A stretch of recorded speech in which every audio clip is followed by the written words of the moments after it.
Hello student, मैं शिवानी सोलन आपका welcome करती हूँ आपके अपने यूट्यूब चैनल एसएससी बुलेट पर। आज हम इस सेशन के अंदर बच्चों इंपॉर्टेंट सेंटेंस इंप्रूवमेंट के क्वेश्चंस करने वाले। बहुत इंपॉर्टेंट क्वेश्चंस हैं, आपके एग्जाम्स में बहुत ज़्यादा पूछे जाते हैं सेंटेंस इंप्रूवमेंट के क्वेश्चंस।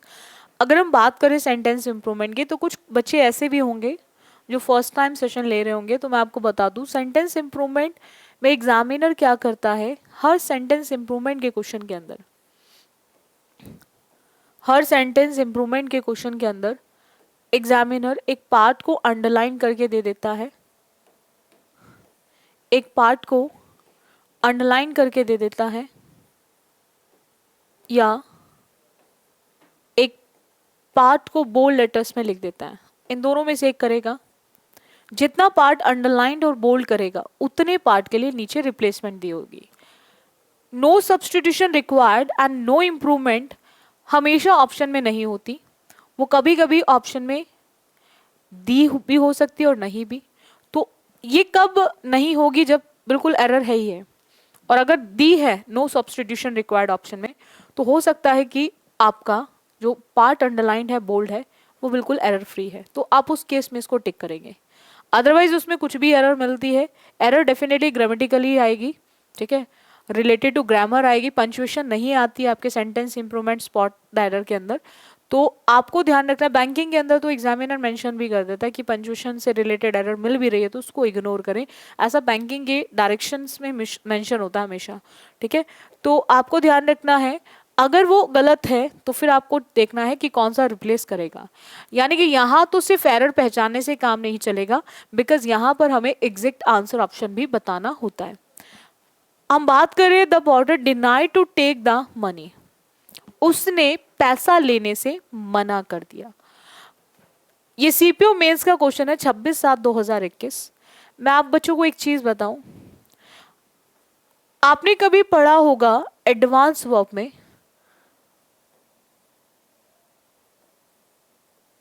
जेरिन का मतलब होता है बच्चों, जब भी आपको V1 में आईएनजी मिले, V1 में आईएनजी मिले। जैसे आपने बोला I like dancing, I like dancing.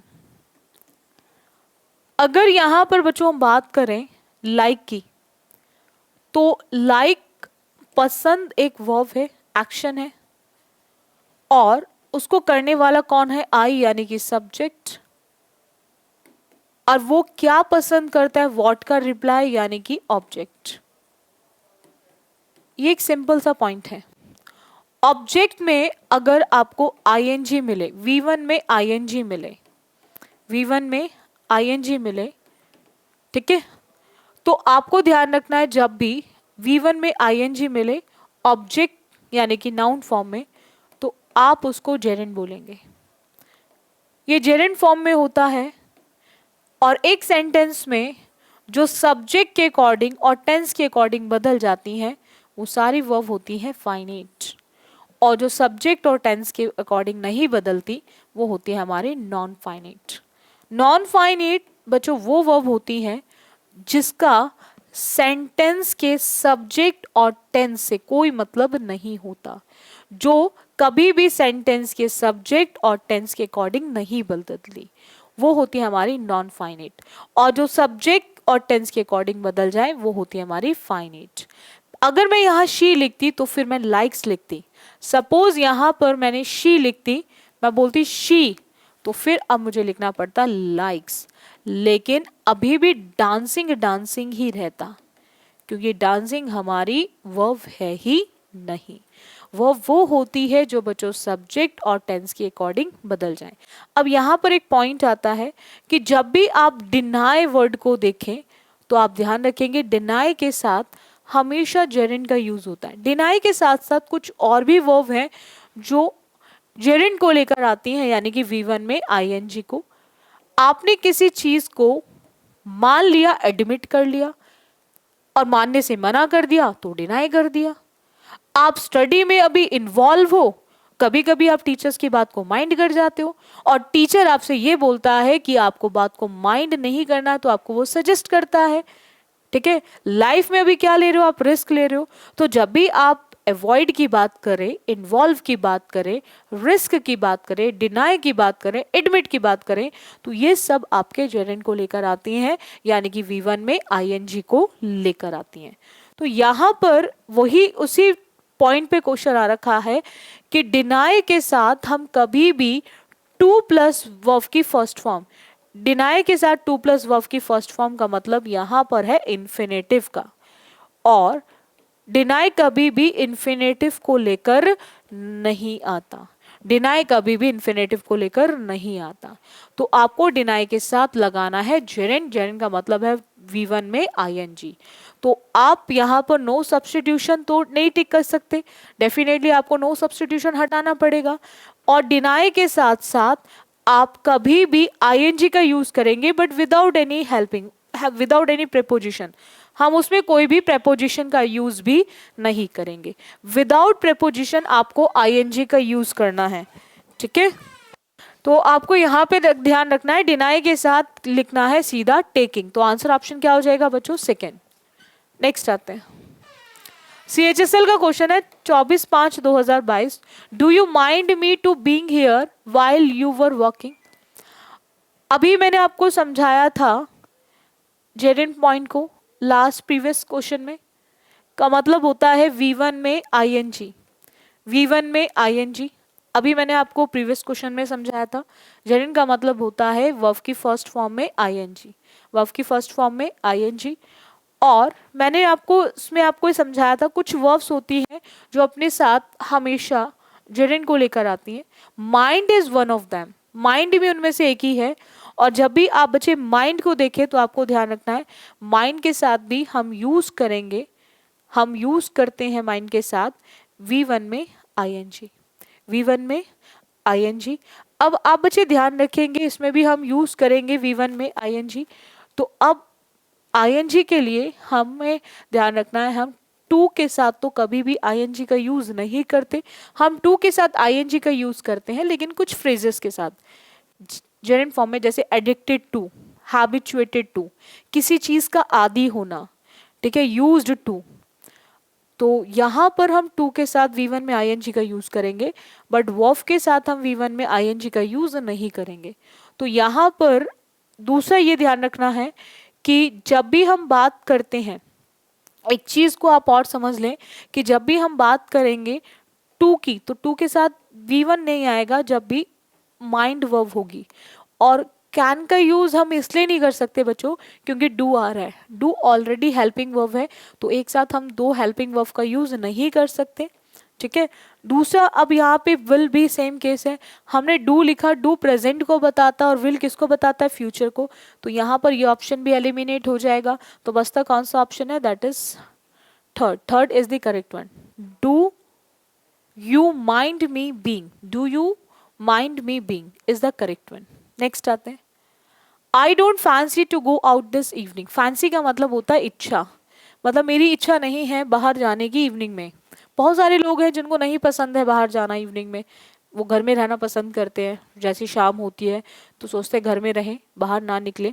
तो यहाँ पर आपको ध्यान रखना है जब भी फैंसी वर्ड आता है, जब भी फैंसी आता है तो इसके साथ भी हम जेरेंड का यूज करते हैं। अभी जो मैंने आपको समझाया था, यानी कि वर्ब की फर्स्ट फॉर्म में आईएनजी, वर्ब की फर्स्ट फॉर्म में आईएनजी, तो वहां पर आप टू का यूज नहीं करेंगे क्योंकि टू के साथ वर्ब की फर्स्ट फॉर्म जो है वो इन्फिनेटिव को बताती है, वो इन्फिनेटिव को बताती है, आपको ध्यान रखना है वो इन्फिनेटिव को बताती है। और फैंसी अपने साथ जेरेंड को लेकर आता है, फैंसी अपने साथ जेरेंड को लेकर आता है, बट फैंसी कभी भी अपने साथ इन्फिनेटिव को लेकर नहीं आता। तो यहाँ पर नो इम्प्रूवमेंट तो नहीं होगा। अब यहाँ पर हम बात कर रहे हैं फैंसी की, तो फैंसी के साथ हम टू का यूज नहीं करेंगे, फैंसी के साथ टू गोइंग नहीं लिखेंगे। तो बचता क्या है, कौन सा ऑप्शन, फोर्थ। तो fourth is the correct one, that is I don't fancy going out this evening. Next आते हैं, next question again CPO pre का है 11/11/2022। You must not insist on help people who don't want it.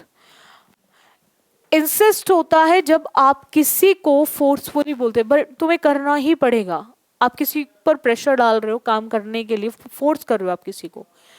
अब आपको ध्यान रखना है, सबसे पहला मस्ट आ गया या फिर कैन आ गया, कुड आ गया या फिर शुड आ गया, वुड आ गया। आप ध्यान रखेंगे ये सब आपके मोडाल्स हैं और मोडाल्स अपने साथ लेकर आते हैं वर्ब की फर्स्ट फॉर्म, बिकॉज इनका यूज जो होता है बच्चों वो हेल्पिंग की फॉर्म में होता है, ये यूज होते हैं एज अ हेल्पिंग वर्ब और ये अपने साथ लेकर आते हैं वर्ब की फर्स्ट फॉर्म, ये लेकर आते हैं वर्ब की फर्स्ट फॉर्म। इनके साथ थर्ड फॉर्म आती है लेकिन केवल तब आएगी जब मोडाल्स के साथ हैव लिखा होगा। अगर आपको आफ्टर मोडाल्स हैव मिलता है, अगर आप बच्चों को आफ्टर मोडाल्स हैव मिलता है तो आप लगाएंगे, तो उस केस में आप थर्ड फॉर्म लगाएंगे, अदरवाइज मोडाल्स में हमेशा फर्स्ट फॉर्म आती है। हमने यहाँ पे मस्ट देखा बच्चों, तो मस्ट के साथ हम इंसिस्ट में एस का यूज नहीं कर सकते, तो यहां से ये वाला ऑप्शन भी खत्म हो गया। और इंसिस्ट की बात करें तो इंसिस्ट के साथ हमेशा प्रीपोजिशन ऑन आती है, तो ऑन के बेसिस पे 2 और 4 वाला ऑप्शन खत्म, तो बचता क्या है हमारा सेकेंड ऑप्शन। और इंसिस्ट भी आप ध्यान रखेंगे माइंड की तरह, डिनाई की तरह, इंसिस्ट भी, इंसिस्ट के साथ भी हमेशा यूज होता है जेरेंड, इंसिस्ट के साथ भी हमेशा यूज होता है जेरेंड। जेरेंड का मतलब होता है वर्ब की फर्स्ट फॉर्म में आईएनजी, वर्ब की फर्स्ट फॉर्म में आईएनजी। इंसिस्ट के साथ भी हमेशा जेरेंड का यूज होता है, यानी कि वर्ब की फर्स्ट फॉर्म में आईएनजी का यूज किया जाता है। ठीक है, नेक्स्ट आते हैं। तो यहां पर हमारा कौन सा ऑप्शन बचा, यानी कि second, insist on helping. Next, अब are busy to explore new ideas.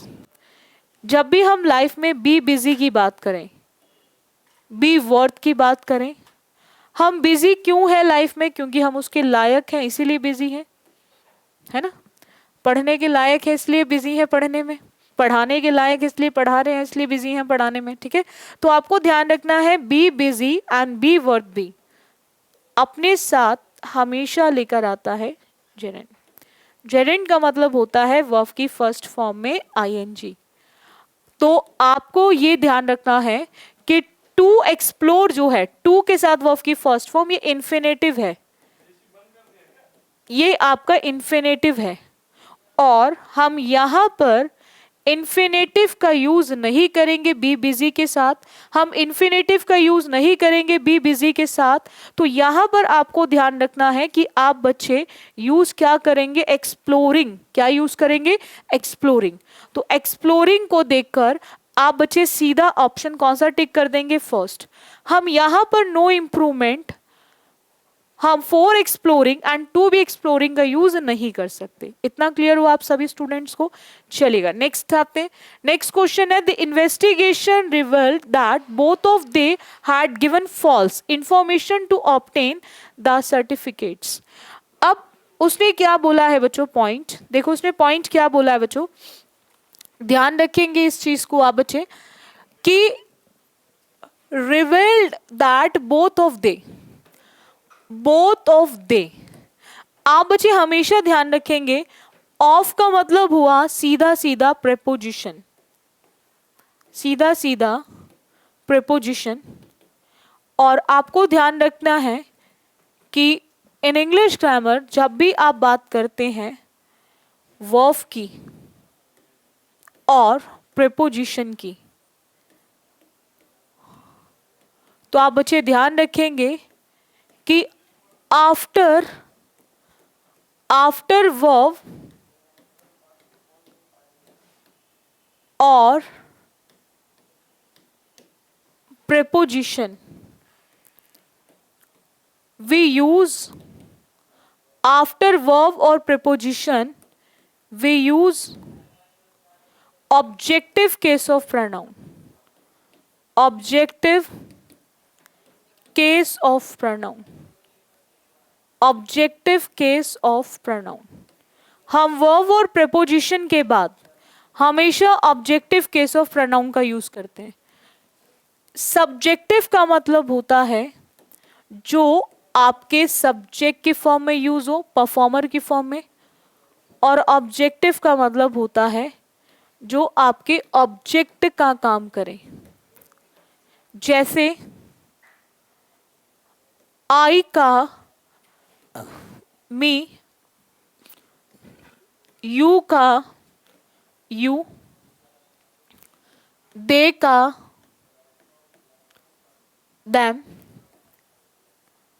we का us, he का him, she का her। आपने यहां पर बच्चों क्या देखा? ऑफ। तो ऑफ के बाद आप बच्चे ध्यान रखेंगे, ऑफ के बाद हमेशा प्रीपोजिशन, ऑफ के बाद हमेशा ऑब्जेक्टिव केस यूज होगा। और दे की अगर हम बच्चों बात करें तो दे कैसा सब्जेक्ट है बच्चों? सब्जेक्टिव। दे कैसा सब्जेक्ट है बच्चों? सब्जेक्टिव। तो दे सब्जेक्टिव केस है, तो उसी का ऑब्जेक्टिव क्या यूज होगा बच्चों? देम। उसी का ऑब्जेक्टिव क्या यूज होगा? देम। तो यहां पर आपको ध्यान रखना है आप बच्चों को कि आप ऑफ को देकर आप क्या लिखेंगे? दैम लिखेंगे। ऑफ को देकर क्या लिखेंगे? दैम। और यहीं से आप आंसर ऑप्शन टिक कर देंगे fourth. Fourth is the correct answer option. I hope आपको ये पॉइंट क्लियर हो गया होगा कि हमने यहां पर फोर्थ को क्यों टिक किया। That is revealed that both of them. Next आते हैं, keep him at arms length लेस्ट you may not repent in the long run, ताकि आपको लंबे समय में जाके पछताना ना पड़े। ठीक है, ये आपके सीजीएल मेंस का क्वेश्चन है 8/8/2022। लेस्ट की बात करें, लेस्ट की बात की जाए तो लेस्ट जो है बच्चों एक नेगेटिव वर्ड है। लेस्ट एक नेगेटिव वर्ड है और नेगेटिव वर्ड का सीधा सीधा मतलब होता है कि ये कभी भी नॉट को लेकर नहीं आता। लेस्ट कभी भी नॉट को लेकर नहीं आएगा। और जब भी लेस्ट आता है तो बच्चों एक ही मॉडल्स यूज की जाती है, वो है आपके शुड। और इन इंग्लिश ग्रामर शुड के साथ वर्ब की कौन सी फॉर्म आती है? First form. आप बच्चे ध्यान रखेंगे जहां पर भी लेस्ट आएगा तो लेस्ट आपका नेगेटिव वर्ड होने के कारण ये कभी भी आपके नॉट को लेकर नहीं आता। ये नेगेटिव वर्ड होने के कारण ये कभी भी नॉट को लेकर नहीं आता। और जहां पर भी लेस्ट आता है वहां शुड का यूज किया जाता है और शुड के साथ हमेशा वर्ब की फर्स्ट फॉर्म लिखी जाती है। ये आप बच्चे ध्यान रखेंगे। यहां पर हमने लेस्ट के साथ क्या देखा बच्चों? नॉट। हमें क्लियर हो गया कि लेस्ट के साथ नॉट नहीं आएगा तो ये खत्म हो गया। और लेस्ट लिखा हुआ है तो लेस्ट के साथ हम कभी भी हम नॉट नहीं लिखते, तो वहां पर हम मे के साथ भी रिप्लेस नहीं करेंगे। ठीक है, अब बचता है हमारे लेस्ट के साथ क्या यूज होगा? शुड। तो शुड को देकर आप आंसर ऑप्शन क्या टिक करेंगे? Fourth. And you can easily eliminate third option, लेस्ट you should repent. ठीक है, तो यहां पर हमारा आ जाएगा लेस्ट यू शुड रिपेंट। इतना क्लियर हुआ? इसका मतलब जानते हो क्या होता है बच्चों? जैसे आप बच्चे कभी कभी मस्ती कर जाते हो तो आपके घर वाले बोलते हैं ना, भाई मेहनत कर लो, कहीं ऐसा ना हो जाए फेल हो जाओ। ठीक है, हालांकि ऐसा ना हो कभी भी, तो जैसे हम बोल देते हैं ना, कहीं ऐसा ना हो जाए फेल हो जाओ, कि लापरवाही इतनी ज्यादा चल रही है आपकी, तो कहीं ऐसा ना हो आपके साथ कि आप फेल हो जाओ। तो ये वही लेस्ट है जिसका मतलब होता है कहीं ऐसा ना हो जाए। ठीक है, नेक्स्ट आते हैं, no sooner did this idea enter his head than it carried conviction with it. CGL pre का ही क्वेश्चन है और वो भी 2022 का। अब no sooner did this idea enter, तो आपको ध्यान रखना है यहां पर कैरिड लिख रखा है क्योंकि सब में नो सूनर आ रहा है। अब पॉइंट क्या है कि हम कौन से ऑप्शन को टिक करें? तो कैरी जो होती है बच्चों, कैरी ये वर्ब की फर्स्ट फॉर्म होती है और इसकी सेकेंड एंड थर्ड फॉर्म जो होती है बच्चों वो कैरिड होती है। इसकी सेकेंड एंड थर्ड फॉर्म जो होती है बच्चों वो कैरिड होती है, सेकेंड भी और थर्ड फॉर्म भी। अब आपको ध्यान रखना है कि कैरिड वर्ब की कौन सी फॉर्म है, सेकेंड। सेकेंड का मतलब सीधा सीधा पास्ट। तो पास्ट को देखकर आप हैज का यूज नहीं कर सकते, क्योंकि हैज आपके प्रेजेंट को बताता है। दूसरा, हैज का यूज यूं भी नहीं हो सकता यहाँ पे, क्योंकि एंटर वर्ब की फर्स्ट फॉर्म है। और प्रेजेंट परफेक्ट के अंदर जब भी आपको बच्चों मिलता है हैज और हैव, तो वहां पर आप यूज करते हैं वर्ब की थर्ड फॉर्म। तो आप यहां पर इसको इसलिए भी नहीं लगा सकते, ये खत्म। दूसरा, हम आइडिया की बात करें, डू का यूज नहीं हो सकता, डू प्लूरल वर्ब है और आइडिया सिंगुलर है, तो इसलिए हम इसको भी नहीं लगा सकते। सेम डज के साथ है, डू एंड डज दोनों प्रेजेंट को बताते हैं, ये दोनों आपके प्रेजेंट को बताते हैं। और कैरिड जो हुआ है वो कहाँ हुआ है, पास्ट में हुआ है। तो डेफिनेटली जो आइडिया एंटर किया होगा उसके हेड के अंदर, यानी कि उसके विचार जो आया होगा उसके मस्तिष्क में, वो भी तो पास्ट में ही आया होगा ना। तो इसीलिए हमारा आंसर ऑप्शन क्या आ जाएगा बच्चों, second. Second is the correct one, ठीक है, नो सब्स्टिट्यूशन, बिकॉज वो ऑलरेडी करेक्ट है। इसमें एरर एक तो इस टाइप से भी आती है, नो सूनर के साथ व्हेन दे देता है, तो आपको ध्यान रखना है नो सूनर के साथ हमेशा देन आता है, जो ऑलरेडी सही दे रखा है, बट बहुत सारी जगहों पे इनकरेक्ट पूछा जाता है। नो सोनर का जो पेयर बनता है वो T H A N than, एक एरर ये भी आ जाती है टी एच ई एन दे देता है। तो आपको ध्यान रखना है जहां पर भी नो सोनर आता है तो वहां पर हम देन का यूज करते हैं, बट वो कंपैरेटिव कनेक्टर देन वाला, T H A N than. Next आते हैं, नेक्स्ट क्वेश्चन देखेंगे बच्चों। The ghats in Banaras were very crowded, but we were able to watch the Ganga Aarti clearly। यानी कि बनारस में जो घाट्स थे वो पूरी तरह से भरे हुए थे, ठीक है, क्राउडेड उससे थे, मतलब भरे हुए थे लोगों की भीड़ से, लेकिन फिर भी हम एबल थे, हम लायक थे कि हम वहाँ पे जो आरती थी गंगा की वो उसको क्लियरली देख सकते थे। ये क्वेश्चन आपके सीजल मेंस का है 15/11/2020। आप बच्चे एक चीज ध्यान रखेंगे, वो क्या है बच्चों, पॉइंट, कि यहां पर बट वी वर, अब बनारस में जो घाट थे वो भरे हुए थे लोगों की भीड़ से। वर, वर किसको बताता है बच्चों, पास्ट को। आप एक चीज हमेशा ध्यान रखेंगे, अगर पास्ट में भरे हुए थे और एबल भी वो आरती देखने के लिए पास्ट में ही होंगे। आर की बात करें बच्चों तो आर आपके प्रेजेंट को बताता है, और कभी भी हम प्रेजेंट और पास्ट को एक साथ नहीं लिखेंगे। अब वी कैसा सब्जेक्ट है बच्चों, प्लूरल, और प्लूरल के साथ हम कभी भी वॉज मतलब सिंगुलर वर्ब का यूज नहीं करते। तो यहां पर ये भी ऑप्शन एलिमिनेट हो गया। अब अगर हम बात करें कि दो चीजें आती हैं इसमें, आप बच्चे ध्यान रखेंगे, एक आता है एंड और एक आता है बट।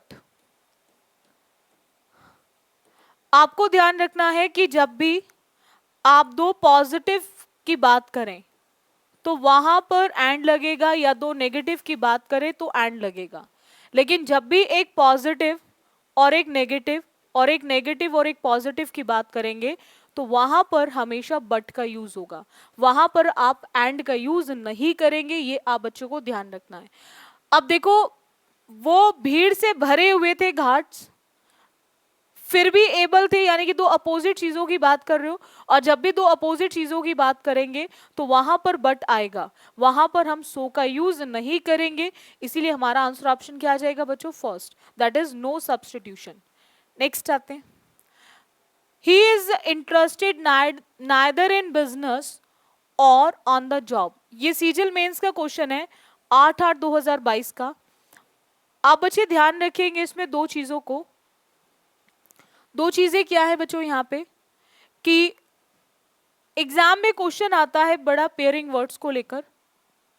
सबसे पहले आपको ध्यान रखना है कि जो नाइदर है वो एक नेगेटिव वर्ड है और इसका पेयर हमेशा बनेगा नॉर के साथ, और आइदर आपका पॉजिटिव वर्ड है और इसका पेयर बनेगा हमेशा और के साथ।